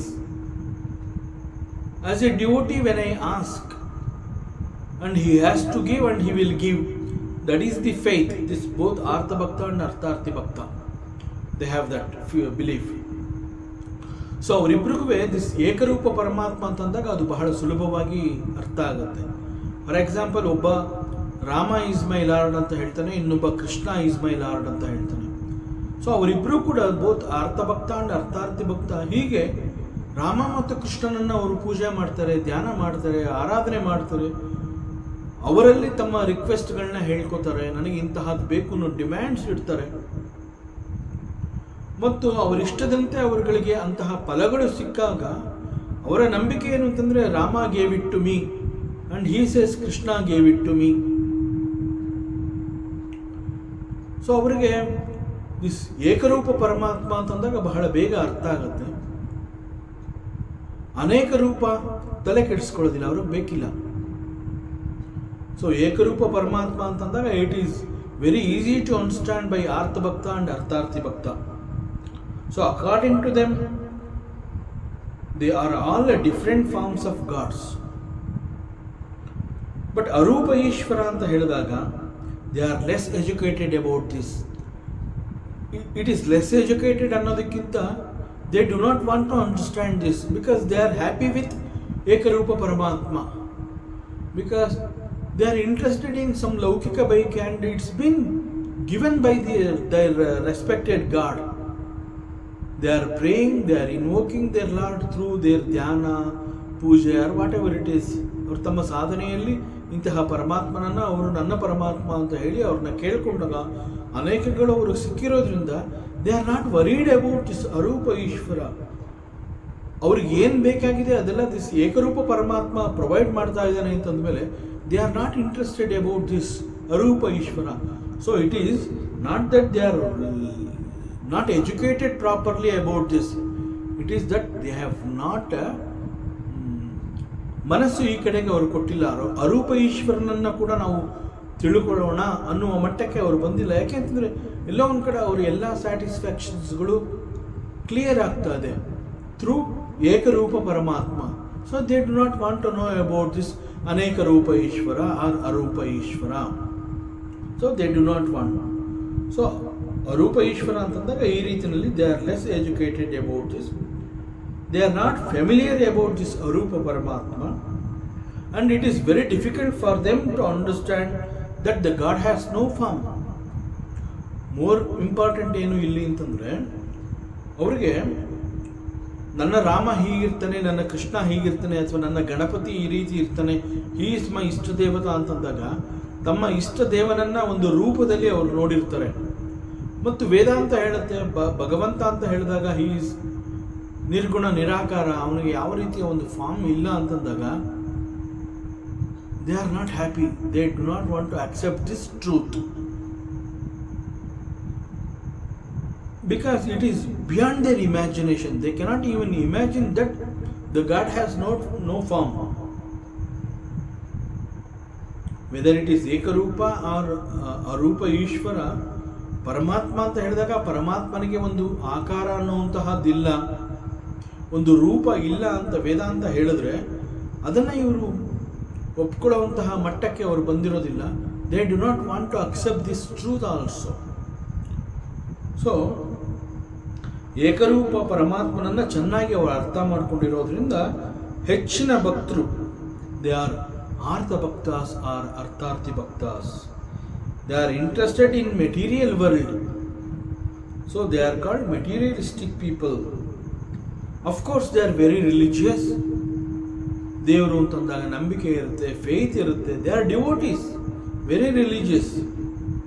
ಭಕ್ತಿ ಮಾಡ್ತಾರೆ, ಭಗವಂತನನ್ನು ಆರಾಧಿಸ್ತಾರೆ, ಪೂಜೆ ಮಾಡ್ತಾರೆ, ಇಷ್ಟಪಡ್ತಾರೆ. ನನ್ನ ಭಗವಂತ ಅಂತ ಬಾಯಿ ತುಂಬ, ಮನಸ್ಸು ತುಂಬ, ಹೃದಯದ ತುಂಬ ಹೇಳ್ಕೊತಾರೆ. It is all there. But they have faith in ಏಕರೂಪ ಪರಮಾತ್ಮ. ಸೊ ಅವರಿಗೆ ಲೌಕಿಕ ಮತ್ತು ಲೌಕಿಕ ವಸ್ತುಗಳ ಬಗ್ಗೆ ಆಸಕ್ತಿ ಇರೋದ್ರಿಂದ ಅವುಗಳನ್ನು ಪ್ರೊವೈಡ್ ಮಾಡೋವನು ನಮ್ಮ ಪರಮಾತ್ಮ ಅನ್ನುವಂತಹ ನಂಬಿಕೆ ಅವರಲ್ಲಿರುತ್ತೆ. For that they depend on this ಏಕರೂಪ ಪರಮಾತ್ಮ. ಯಾಕೆಂತಂದ್ರೆ ಅವರಿಗೆ ನನಗೆ ಏನು ಬೇಕೋ ಅದನ್ನು ಕೊಡ್ತಾ ಇರೋಂತಹವನು ಈ ಏಕರೂಪ ಪರಮಾತ್ಮ.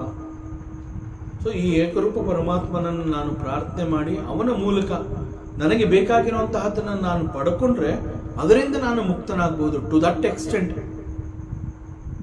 I am free. ಆಸೆಗಳಿದ್ದಾಗ ದೇ ಆರ್ ಬೌಂಡ್. ಸೊ ಏಕರೂಪ ಪರಮಾತ್ಮನನ್ನು ಬೇಡಿಕೊಂಡು ಅವನ ಕಾರಣದಿಂದ ಅವರಿಗೆ ಈ ಒಂದು ವಸ್ತುಗಳು ಸಿಕ್ಕಿದಾಗ to that extent they are free. ಅವರು ಮುಕ್ತರಾಗಿರ್ತಾರೆ. ಸೊ ಹೀಗೆ ನಾನು ಕೆಲವುಗಳಿಂದ ಮುಕ್ತನಾಗಬೇಕು ಅನ್ನುವಂತಹ ಆಸೆ ಅವರಲ್ಲೂ ಇರುತ್ತೆ. For that they want this ಏಕರೂಪ ಪರಮಾತ್ಮ. ಸೊ ಫಾರ್ ದೆಮ್ ಅವರಿಗೆ ಏಕರೂಪ ಪರಮಾತ್ಮ ಯಾಕೆ ಬೇಕು ಅಂತಂದರೆ, ದಿಸ್ ಏಕರೂಪ ಪರಮಾತ್ಮ ಈಸ್ ದಿ ಮೀನ್ಸ್. ಅವ್ರಿಗೆ ಬೇಕಾಗಿರುವಂತಹದ್ದೇನು? ಕೆಲವು ಲೌಕಿಕ ಬಯಕೆಗಳು. ಅವ್ರ ಜೀವನದಲ್ಲಿ ಬದುಕಿನಲ್ಲಿ ನನಗೆ ಇಂತಹದ್ದು ಬೇಕು, so that I will be very happy and I am free from that. So ನಾನು ಮುಕ್ತನಾಗಬೇಕು, ನನಗಿಂತಹದ್ದು ಸಿಗೋದ್ರಿಂದ ನನಗೆ ಸಂತೋಷ ಆಗತ್ತೆ, ಮನಸ್ಸಿಗೆ ನೆಮ್ಮದಿ ಸಿಗುತ್ತೆ, ನನಗೆ ಬೇಕಾಗಿರುವಂತಹ ಸಂತೋಷ ಮತ್ತು ನೆಮ್ಮದಿ ಎನ್ನುವಂತಹದ್ದು ಈ ರೀತಿ ಈ ವಸ್ತುಗಳಲ್ಲಿದೆ. ಈ ವಸ್ತುಗಳನ್ನು ಕೊಡೋನು ಭಗವಂತ. ಸೊ ಐ ಯೂಸ್ ದಿಸ್ ಭಗವಂತ as means. So this is their understanding. So ದೇವರು ಅನ್ನುವಂತಹದ್ದು ನನಗೆ ಒಂದು ಮಾರ್ಗ. ದೇವರು is not my ultimate. For me the ultimate ಏನು ಅಂತಂದರೆ, ನನಗೆ ಬೇಕಾಗಿರುವಂತಹ ಕೆಲವು ಲೌಕಿಕ ಬಯಕೆಗಳು. ಭಗವಂತ ಇಸ್ ದಿ ಮಾರ್ಗ ಫಾರ್ ದಟ್. ಸೊ ನಮ್ಮ ಧರ್ಮದಲ್ಲಿ ನಾವು ಹೀಗೆ ಅನೇಕ ದೇವತೆಗಳ ನಾಮ ಮತ್ತು ರೂಪದ ಬಗ್ಗೆ ನಾವು ಕೇಳಿದ್ದೀವಿ. So we have several forms of god, several names of the god. So ಇಲ್ಲಿ ಈಶ್ವರ ಅಂತಂದಾಗ ಈಶ್ವರ ವಿತ್ ಡಿಫ್ರೆಂಟ್ ಫಾರ್ಮ್ಸ್. ಅನೇಕರು ಪ್ರಶ್ನೆ ಮಾಡ್ತಾರೆ, ಭಗವಂತ ಒಬ್ಬ ಅಂತ ಹೇಳಿದ್ರು ಕೂಡ, ಅವನಿಗೆ ನಾಮ ಹಲವು ಅಂತ ಹೇಳಿದ್ರು ಕೂಡ ನೀವು ಅನೇಕರು ಅನೇಕ ರೀತಿಯ ಮೂರ್ತಿಗಳನ್ನು ಪೂಜೆ ಮಾಡ್ತೀರಾ ಅಂತ ಹೇಳ್ತಾರೆ. ಸೊ ಇಟ್ ಈಸ್ ನಮ್ಮ faith, we are connected like that to the god. So there is only one god. ಪರಮಾತ್ಮ ಅಂತಂದರೆ he is one only. But on the other hand our dharma, it respects the individual's bhavane. It respects every devotee's attitude. ಅನೇಕ ರೂಪ ದೇವತೆಗಳ ಬಗ್ಗೆ ಒಬ್ಬ ಸಾಧಕ ಮಾತನಾಡಿದಾಗ our dharma, it encourages him, it respects his bhavane. Why it is so ಅಂತಂದರೆ, it is because we have different mindsets. ನಾವು ಅನೇಕರು ಅನೇಕ ರೀತಿಯ ಮನಸ್ಸುಗಳನ್ನು ಹೊಂದಿದ್ದೀವಿ. ನಮ್ಮ ಪ್ರಿಫರೆನ್ಸಸ್ ಕೂಡ ಒಬ್ಬರಿಗಿಂತ ಒಬ್ಬರದ್ದು ಭಿನ್ನವಾಗಿರುತ್ತೆ. ನಮ್ಮೆಲ್ಲರ ಆಯ್ಕೆಗಳು ಕೂಡ ಒಬ್ಬರಿಗಿಂತ ಒಬ್ಬರದ್ದು ಬೇರೆ ಬೇರೆ ರೀತಿಯಲ್ಲಿರುತ್ತೆ. ಈ ಪ್ರಕಾರ ನಮ್ಮ ಪಾಲಿನ ದೇವರು ಅಂತಂದರೆ ಅವನು ಹೀಗೆ ಇರಬೇಕು ಅನ್ನುವಂಥದ್ದು ನನ್ನ ಆಸೆ. ಫಾರ್ ಮೀ ಕೃಷ್ಣ ಅಂತಂದರೆ ಕೃಷ್ಣ ಹೀಗೆ ಇರಬೇಕು. Krishna is the god for me. ನಾನು ಕೃಷ್ಣನನ್ನು ಭಗವಂತ ಅಂತ ನಾನು ಕರಿತೀನಿ ಅಂತಂದಾಗ, ಕೃಷ್ಣ ಹೀಗಿರ್ತಾನೆ, ಅವನು Krishna is the jagat karana, is the jagadguru, is the ಜಗತ್ ಪ್ರಭು ಅಂತ ನಾನು ಹೇಳಿದಾಗ, ನಮ್ಮ ಧರ್ಮ it respects my attitude, my bhavane. Because he is my ishtadeva and he is sarvashakta, he is everything.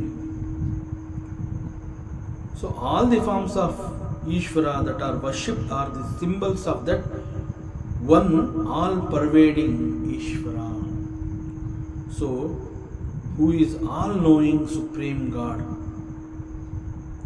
ಪರಮಾತ್ಮನ ಪೂಜೆ ಮತ್ತು ಧ್ಯಾನ ಅಂತಂದಾಗ, this knowledge about one God is in many forms ಅನ್ನುವಂತಹದ್ದು. It will enhance our ಸಾಧನೆಯಲ್ಲಿ ನಾವು ನಿರಂತರವಾಗಿ ತೊಡಗಿಕೊಂಡು ನಿಧಾನವಾಗಿ ವೇದಾಂತವನ್ನು ನಾವು ಅರ್ಥ ಮಾಡ್ಕೋತಾ ಬಂದಾಗ, ದೇವನೊಬ್ಬ, ಅವನಿಗೆ ಅನೇಕ ರೀತಿಯ ಬೇರೆ ಬೇರೆ ರೂಪಗಳು, ಬೇರೆ ಬೇರೆ ಹೆಸರುಗಳು ಯಾಕೆ ಎನ್ನುವಂತಹದ್ದು ನಮಗೆಲ್ಲ ಗೊತ್ತಾಗುತ್ತೆ. ಈಗ ವಿಷ್ಣು ಸಹಸ್ರನಾಮ ಅಂತಂದಾಗ ಅಲ್ಲಿ ವಿಷ್ಣು ಇಸ್ ದಿ ಲಾರ್ಡ್ ಅಂತ ನಾವು ಹೇಳ್ತಾ ಬರ್ತೀವಿ. ಅದರಲ್ಲಿ 1008 ನೇಮಗಳನ್ನು ನಾವು ನೋಡ್ತೀವಿ. ಯಾಕೆ ಅಂತಹದ್ದು ಅಂತಂದರೆ, ಪ್ರತಿಯೊಂದು ನಾಮದ ಹಿಂದೆ ಒಂದು ಮಹಿಮೆ ಇದೆ. ಸೊ ಬೈ ಅಂಡರ್ಸ್ಟ್ಯಾಂಡಿಂಗ್ ದಟ್ ಮಹಿಮೆ, ಅವರ್ ಜ್ಞಾನ ಎನ್ಹ್ಯಾನ್ಸಸ್, ದಿ ಸಾಧನೆ that enhances. That is the very idea behind this.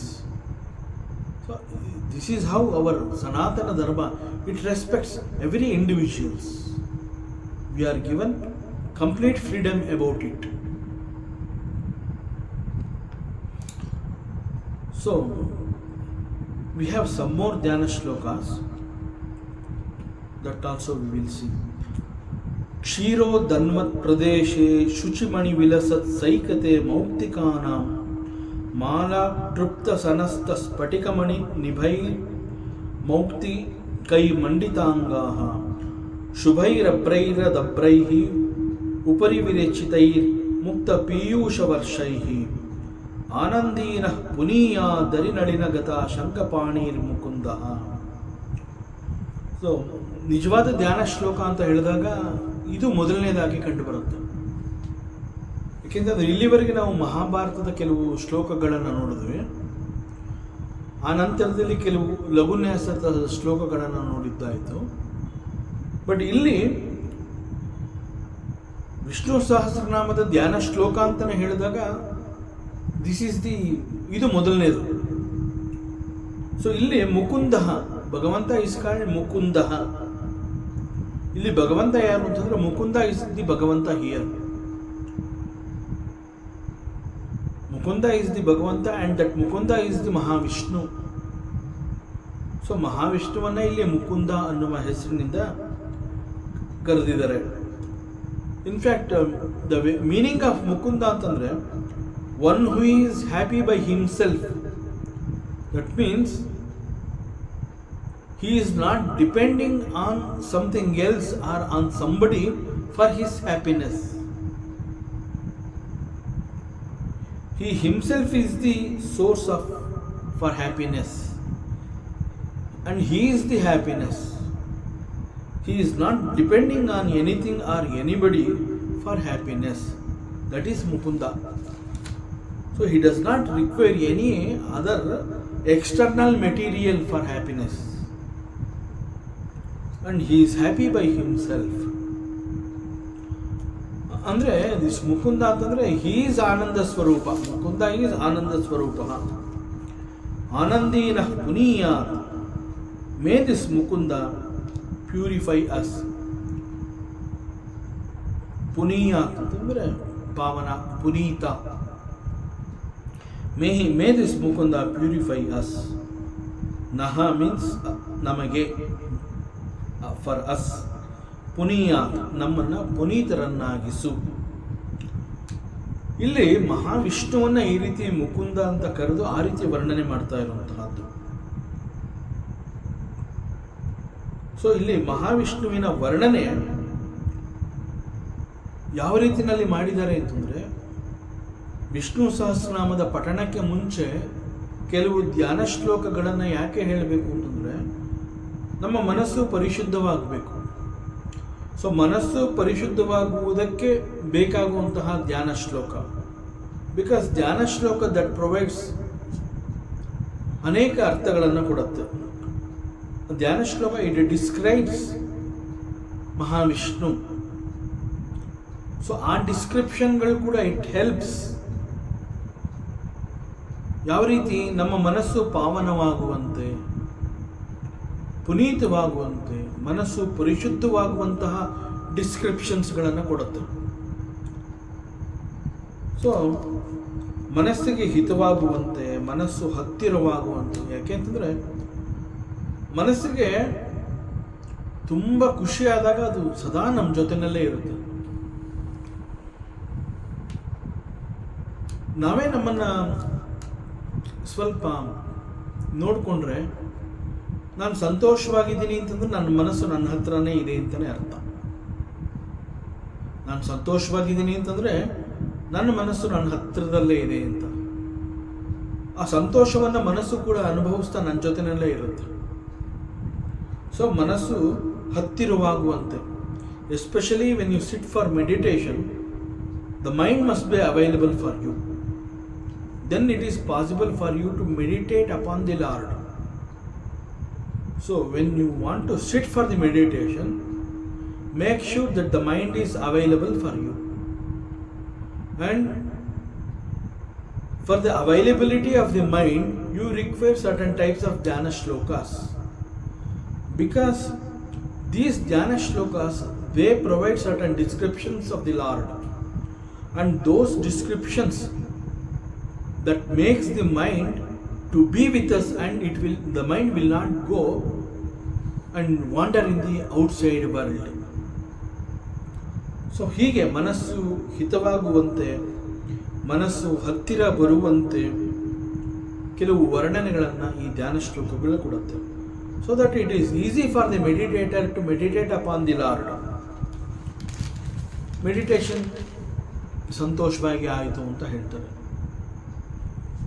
So the lord Vishnu, he is his purest form. Mahavishnu ಅಂತಂದರೆ the very form of Mahavishnu is very pure, purest form. ವಿಷ್ಣುವಿನ ಅನೇಕ ರೂಪಗಳಲ್ಲಿ ಮಹಾವಿಷ್ಣುವಿನ ರೂಪ is the purest form. ಕ್ಷೀರೋದನ್ವತ್ ಪ್ರದೇಶ. ಯಾಕೆ ಇದನ್ನು ಅಷ್ಟೊಂದು ಪ್ಯೂರೆಸ್ಟ್ ಫಾರ್ಮ್, ಮಹಾವಿಷ್ಣುವಿನ ಪ್ಯೂರೆಸ್ಟ್ ಫಾರ್ಮ್ ಅಂತ ಕರೀತಾರೆ ಅಂದರೆ, ಡಿಸ್ಕ್ರಿಪ್ಷನ್ ಈಸ್ ಲೈಕ್ ದಿಸ್. ಕ್ಷೀರೋದನ್ವತ್ ಪ್ರದೇಶ. ಕ್ಷೀರೋದನ್ವತ್ ಪ್ರದೇಶ ಅಂತಂದರೆ in the middle of the milky ocean. ಕ್ಷೀರಸಾಗರ, ಕ್ಷೀರೋದನ್ವತ್ ಪ್ರದೇಶ, in the middle of the milky ocean, ಕ್ಷೀರಸಾಗರ ಮಧ್ಯದಲ್ಲಿ. ಶುಚಿಮಣಿ ವಿಲಸತ್ ಸೈಕತೆ. ಸೈಕತೆ ಅಂತಂದರೆ ಸಮುದ್ರದ ತೀರಿನಲ್ಲಿ ನಾವು ವಿ ಸಿ ದಿ ಮರಳಿನ ರಾಶಿಯನ್ನು ನಾವು ನೋಡ್ತೀವಿ. ಕಡಲು ತೀರ ಅಂತಂದಾಗ ಅಲ್ಲಿ ನಮಗೆ ಸಿಗುವಂತಹದ್ದೇ ಮರಳು. ಸೊ ಕಡಲಿನ ತೀರದಲ್ಲಿ ಏನಿದೆ ಅಂತಂದಾಗ immediately we say it is sand, ಮರಳಿನ ರಾಶಿ. ಬಟ್ ಇಲ್ಲಿ ಸೈಕತೆ ಅಂತಂದರೆ ಈ ಕ್ಷೀರಸಾಗರ, ಸಮುದ್ರ ತೀರದಲ್ಲಿ ಮರಳಿನ ರಾಶಿಯನ್ನು ನೋಡೋ ಹಾಗೆ ಈ ಓಷನ್ನಲ್ಲಿ ಸೈಕತೆ ಎನ್ನುವಂತಹದ್ದು ಇದು ಕ್ಷೀರಸಾಗರ. ಆದ್ದರಿಂದ ಕ್ಷೀರಸಾಗರದ ತೀರ ಹೇಗಿದೆ? ಶುಚಿಮಣಿ ವಿಲಸತ್. ಶುಚಿಮಣಿ ಅಂತಂದರೆ ಇಲ್ಲಿ ದ ಪ್ರಿಷಿಯಸ್ ಜಮ್ಸ್, ಪರ್ಲ್ಸ್, ಡೈಮಂಡ್ಸ್, ಸ್ಫಟಿಕ, ಮುತ್ತು, ರತ್ನ, ಪಚ್ಚೆ, ಹವಳ ಹೀಗೆಲ್ಲ ಹೇಳ್ತೀವಿ. All these are very precious. That is shuchimani. So ಹೀಗೆ ಇಂತಹ ಮುತ್ತು, ರತ್ನ, ಪಚ್ಚೆ, ಹವಳ, ವಜ್ರ, ವೈಡೂರ್ಯಗಳಿಂದ ಕೂಡಿರುವಂತಹ ಕಡಲು ಸೈಕತೆ. ಸೊ ಕ್ಷೀರಸಾಗರದ ತೀರ ಈ ರೀತಿ ಕಂಗೊಳಿಸ್ತಾ ಇದೆ ಅಂತಂದರೆ ಅದು ಇಟ್ ಈಸ್ ಬ್ರೈಟನಿಂಗ್. ಯಾಕೆ ಕಂಗೊಳಿಸ್ತಾ ಇದೆ ಅಂತಂದರೆ ಅಲ್ಲಿರುವಂತಹದ್ದು very precious stones, gems, diamonds, ಮುತ್ತು, ರತ್ನ, ಪಚ್ಚೆ, ಹವಳ, ಹೀಗೆ ಅವುಗಳೆಲ್ಲ ಒಂದು ರೀತಿಯ ಕಾಂತಿಯನ್ನು ಹೊರಸೂಸ್ತಾ ಇದೆ. ಕ್ಷೀರಸಾಗರದ ಮಾಮೂಲಿ ಸಮುದ್ರ ತೀರ ಅಂತಂದರೆ ಆ ಕಡಲಿನ ತೀರದಲ್ಲಿ ನಾವು ಮರಳಿನ ರಾಶಿಯನ್ನು ನೋಡ್ತೀವಿ. ಆದರೆ ಇಲ್ಲಿ ಕ್ಷೀರಸಾಗರ ಮಧ್ಯದಲ್ಲಿ ಅಂತಂದರೆ that is a Milky ocean. ಆ ಮಿಲ್ಕಿ ಓಷನ್ದು ಕಡಲು ಯಾವ ಥರ ಇದೆ? ಅದು ಈ ರೀತಿ ಒಂದು ಕಾಂತಿಯನ್ನು ಹೊರಸೂಸ್ತಾ ಇದೆ. ಕಾರಣ ಏನು ಅಂತಂದರೆ ಕ್ಷೀರಸಾಗರದ ಕಡಲಿನಲ್ಲಿ ಇರೋಂತಹದ್ದು ಯಾವುದು? ಮುತ್ತು, ರತ್ನ, ಪಚ್ಚೆ, ಹವಳ, ವಜ್ರ, ವೈಡೂರ್ಯ, ಬೆಲೆ ಬಾಳುವಂತಹದ್ದು. ದಟ್ ಬೆಲೆ ಬಾಳುವಂತಹದ್ದು ಅನ್ನೋದನ್ನು ಇಲ್ಲಿ ಶುಚಿಮಣಿ. ಸೊ ಶುಚಿಮಣಿ ಮೀನ್ಸ್ ದಿ ಪ್ರಿಷಿಯಸ್. ಮೌಕ್ತಿಕಾನ ಮಾಲಾ ಕ್ಲುಪ್ತ ಸನಸ್ತಃ. ಸೊ ಕ್ಷೀರಸಾಗರದ ಮಧ್ಯದಲ್ಲಿ ಸಾಮಾನ್ಯವಾಗಿ ನಾವು ವೈಕುಂಠ ವರ್ಣನೆ ಅಂತಂದಾಗ ಅಲ್ಲಿ ಕ್ಷೀರಸಾಗರ ಹಾಲಿನ ಸಮುದ್ರ. ಅದು ಅಲ್ಲಿ ಆ ಸಮುದ್ರದಲ್ಲಿ ಶೇಷಶಯನ ಅಂತಂದರೆ ಅಲ್ಲಿ ಆದಿಶೇಷ ಇರ್ತಾನೆ. ಆದಿಶೇಷನನ್ನು ಒಂದು ರೀತಿ ಬೆಡ್, ಹಾಸಿಗೆ ಥರ ಮಾಡಿಕೊಂಡು ಇಲ್ಲಿ ಪರಮಾತ್ಮ ಮಲಗಿರ್ತಾನೆ ಎನ್ನುವಂತಹ ವರ್ಣನೆಯನ್ನು ನಮಗೆ ಆವಾಗ ಜಾಸ್ತಿ ಕೇಳ್ತೀವಿ. ಸೊ ಯೋಗ ನಿದ್ರೆಯಲ್ಲಿ ಪರಮಾತ್ಮ ಇದ್ದಾನೆ. ಸೊ ಭಗವಂತ ಯೋಗ ನಿದ್ರೆಯಲ್ಲಿ ಇದ್ದಾನೆ ಅಂತಂದಾಗ ನಮ್ಮ ಕಣ್ಣಿಗೆ ಕಂಡು ಬರುವಂತಹ ಚಿತ್ರ ಯಾವುದು ಅಂತಂದರೆ ದೇರ್ ಈಸ್ ಅ ಕ್ಷೀರಸಾಗರ. ಆ ಕ್ಷೀರಸಾಗರದಲ್ಲಿ ಶೇಷಶಯನಾಗಿ ಪರಮಾತ್ಮ ಕಣ್ಣುಗಳನ್ನು ಮುಚ್ಕೊಂಡಿದ್ದಾನೆ, ಯೋಗ ನಿದ್ರೆಯಲ್ಲಿದ್ದಾನೆ. ಅವನ ಕಣ್ಣುಗಳನ್ನ ಮುಚ್ಕೊಂಡಿದ್ರು ಕೂಡ ಅದು ನಿದ್ರೆಯಲ್ಲ, ಇಟ್ ಈಸ್ ಯೋಗ ನಿದ್ರೆ. ಸೊ ಕಾಲುಗಳ ಬಳಿಯಲ್ಲಿ ಲಕ್ಷ್ಮೀದೇವಿ ಪರಮಾತ್ಮನ ಕಾಲುಗಳನ್ನ ಒತ್ತುತ್ತಾ ಅವನ ಸೇವೆಯನ್ನು ಮಾಡ್ತಾ ಇದ್ದಾಳೆ. This is the picture we always get when we think about Kshirasagara. But ಇಲ್ಲಿ ಕ್ಷೀರಸಾಗರದ ಮಧ್ಯದಲ್ಲಿ Paramatma he is not sleeping, he is seated. ಒಂದು ಆಸನದಲ್ಲಿ ಅವನು ಕೂತಿದ್ದಾನೆ. Has got a seat. ಆಸನ, ನಾವು ಸಿಂಹಾಸನ ಅಂತ ಏನು ಹೇಳ್ತೀವಿ ಆ ಥರ has got a asana, has got a seat. And that seat ಮಾಲಾ ಕ್ಲುಪ್ತ ಸನಸ್ತಃ. So he seated on a asana and this asana is decorated with these precious gems. ನಾವು ಯಾವೆಲ್ಲ ಪ್ರಿಷಿಯಸ್ ಶುಚಿಮಣಿ ಅಂತ ಹೇಳಿ ಅದು ಕ್ಷೀರಸಾಗರದ ಕಡಲು ತೀರದಲ್ಲಿ ಇದೆ, ಅಲ್ಲಿದ್ದು ಅದು ಇಡೀ ಕ್ಷೀರಸಾಗರ ಒಂದು ರೀತಿ ಕಾಂತಿಯಿಂದ ಕಂಗೊಳಿಸ್ತಾ ಇದೆ ಅಂತ ನಾವೇನು ಹೇಳಿದ್ವಿ. The same precious stones, same ಶುಚಿಮಣಿಗಳು, they are studded in this ಪರಮಾತ್ಮನ ಸೀಟ್.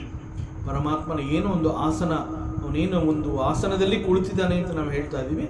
ಆ ಆಸನ is decorated with these precious stones.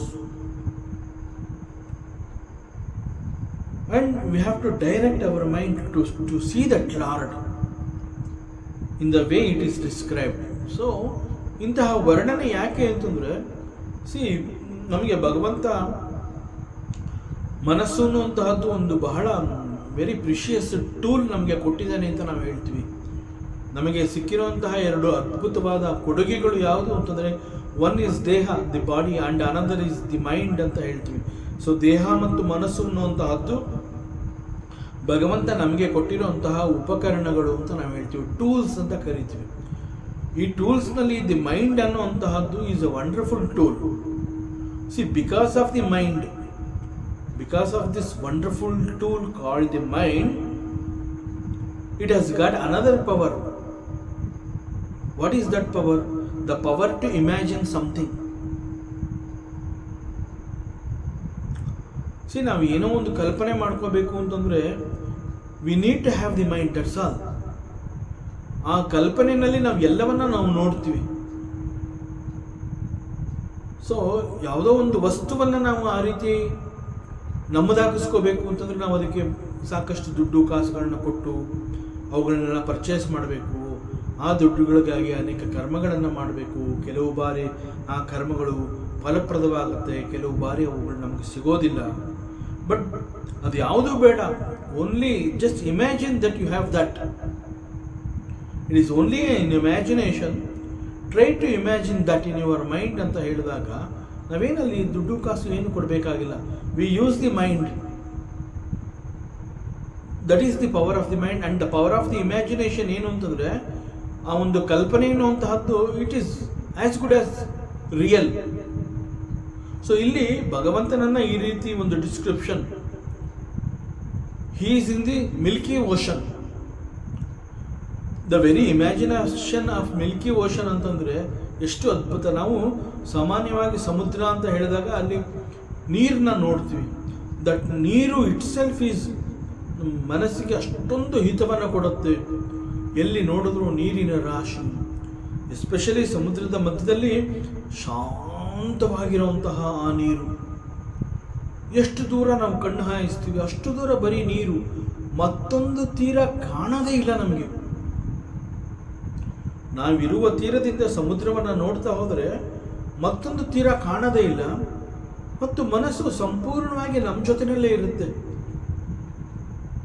ನಾನು ಮನಸ್ಸು ಮತ್ತು ಸಮುದ್ರವನ್ನು ತದೇಕ ಚಿತ್ತದಿಂದ ನೋಡ್ತಾನೆ ಇದ್ದೀನಿ, ಅನುಭವಿಸ್ತಾನೆ ಇದ್ದೀನಿ, ಆನಂದವನ್ನು ಪಡ್ತಾನೆ ಇದ್ದೀನಿ.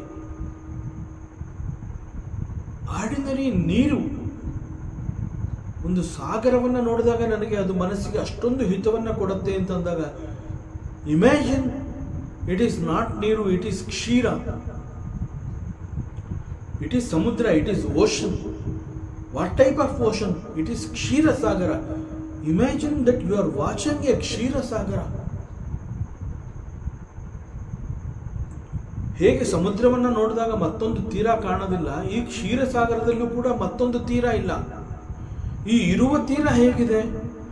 It is precious stones are there. ನಾವು ಏನು ಮಾಮೂಲಿ ಸಮುದ್ರದ ತೀರ ಅಂತಂದಾಗ ಅಲ್ಲಿ ಮರಳಿನ ರಾಶಿಯನ್ನು ನೋಡ್ತೀವಿ, ಆದರೆ ಇಲ್ಲಿ ಮುತ್ತು, ರತ್ನ, ಪಚ್ಚೆ, ಹವಳ, ವಜ್ರ, ವೈಡೂರ್ಯ, ಸೋ ಮೆನಿ ಪ್ರಿಷಿಯಸ್ ಸ್ಟೀಲ್, ಶುಚಿಮಣಿ ವಿಲಸದ ಸೈಕತೆ, ದಟ್ ಟೈಪ್ ಆಫ್ ತೀರ. ಆ ತೀರದಲ್ಲಿ ಕ್ಷೀರಸಾಗರವನ್ನು ನೋಡ್ತಾ ಇದ್ದೀವಿ. ಕ್ಷೀರಸಾಗರದ ಮಧ್ಯದಲ್ಲಿ Paramatma, he is not sleeping, he is seated, and his seat is decorated with these shuchimanis. He's looking vibrant. He is not sleeping. Just think this Lord. ಮನಸ್ಸು ಎಷ್ಟು ಪ್ರಶಾಂತವಾಗುತ್ತೆ. ಭಗವಂತನ ವರ್ಣನೆ ಅಂತಂದಾಗ ವೇದಾಂತ ಒಂದು ಕಡೆ ಹೇಳುತ್ತೆ, ಭಗವಂತ ಅವನಿಗೆ ರೂಪ ಇಲ್ಲ, ಆಕಾರ ಇಲ್ಲ, ದರ್ ಈಸ್ ನೋ ಫಾರ್ಮ್ ಅಂತ ಹೇಳುತ್ತೆ. ಅದು ಸತ್ಯವೇ ಆಗಿದ್ರೂ ಕೂಡ ಈ ಸಂದರ್ಭದಲ್ಲಿ ಧ್ಯಾನ ಶ್ಲೋಕ ಅಂತ ಹೇಳಿ ಪರಮಾತ್ಮನನ್ನು ನಾನು ಧ್ಯಾನ ಮಾಡಬೇಕು ಅಂತಂದಾಗ ಈ ಕ್ಷೀರಸಾಗರದ ವರ್ಣನೆಯಲ್ಲಿ ನಾನು ನನ್ನ ಮನಸ್ಸನ್ನು ಅಲ್ಲಿ ತಗೊಂಡೋಗಿ ನಾನು ಇಮ್ಯಾಜಿನ್ ಮಾಡ್ಕೋತಾ ಇರುವಂತಹ ಈ ಸಂದರ್ಭದಲ್ಲಿ ಕ್ಷೀರಸಾಗರದ ಮಧ್ಯದಲ್ಲಿ ದಿಸ್ ಪರಮಾತ್ಮ is seated and his seat is decorated with these precious stones and he is looking vibrant. That ಪರಮಾತ್ಮ, ಅವನ ದರ್ಶನ ನನಗಾಗ್ತಾ ಇದೆ, ನಾನು ಅವನನ್ನು ನೋಡ್ತಾ ಇದ್ದೀನಿ, ಮನಸ್ಸು ಹತ್ತಿರವಾಗಿದೆ, ಮನಸ್ಸು ಶಾಂತವಾಗಿದೆ. ಮನಸ್ಸು ಈ ರೀತಿ ಇದೆ ಅಂತಂದಾಗ what more is required for us? Nothing is required. ಮತ್ತಷ್ಟು ವಿಚಾರ ಇದೆ, ಮುಂದಿನ ಅವಕಾಶದಲ್ಲಿ ಮತ್ತೆ ಮುಂದುವರಿಸೋಣ. ಓಂ ಪೂರ್ಣಮದ ಪೂರ್ಣಮಿದಂ ಪೂರ್ಣಾತ್ ಪೂರ್ಣಮುದಚ್ಯತೆ ಪೂರ್ಣಸ್ಯ ಪೂರ್ಣಮಾದಾಯ ಪೂರ್ಣಮೇವಾವಶಿಷ್ಯತೆ. ಓಂ ಶಾಂತಿ ಶಾಂತಿ ಶಾಂತಿ. ಹರಿ ಓಂ. ಶ್ರೀ ಗುರುಭ್ಯೋ ನಮಃ. ಹರಿ ಓಂ. ಈ ದಿನದ ಪ್ರವಚನ ಸೇವೆಯನ್ನು ಪರಮಾತ್ಮ ಶ್ರೀಕೃಷ್ಣನ ಪಾದಚರಣಗಳಿಗೆ ಅತ್ಯಂತ ಶ್ರದ್ಧೆಯಿಂದ ಭಕ್ತಿಯಿಂದ ಅರ್ಪಿಸೋಣ. ಶ್ರೀಕೃಷ್ಣಾರ್ಪಣಮಸ್ತು.